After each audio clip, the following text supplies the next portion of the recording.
Nebuchadnezzar, who was the king of Babylon many, many years ago, he had a dream, and he dreamed of an image with a head of gold, a breast of silver, think of a statue, belly and thighs of brass, and legs of iron. So that's where we get that term from, legs of iron.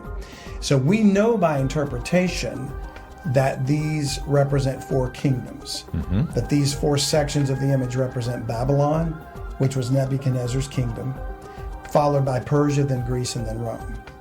Okay. So the iron legs also represent the splitting of the Roman Empire into East and West, and we know historically this happened. Okay. And we've got great men throughout history that have shared their understanding of this, that God gave them understanding to interpret it. Okay. And we get the interpretation itself from Daniel, so we know we're not off in these kingdoms. But today we're asking the question, could the East and the West, the two iron legs, today be manifesting themselves in mystery form as NATO and BRICS? Now, I'm certain there's going to be some people that don't know what BRICS is. Yeah. Our listeners probably are familiar with the term NATO, but they may not even be familiar with what it actually is. So we're going to dive into that shortly, but we're going to start in the scriptures. Okay. So let's read the dream of Daniel 2. And we start in verse 36.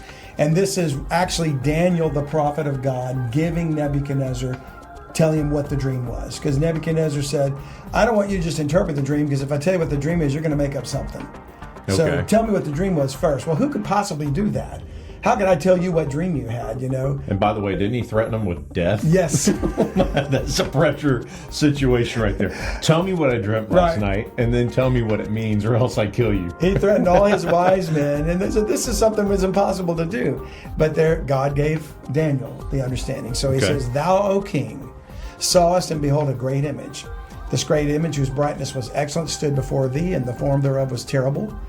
This image's head was of fine gold, his breast and his arms of silver, his belly and his thighs of brass, his legs of iron, his feet part of iron and part of clay.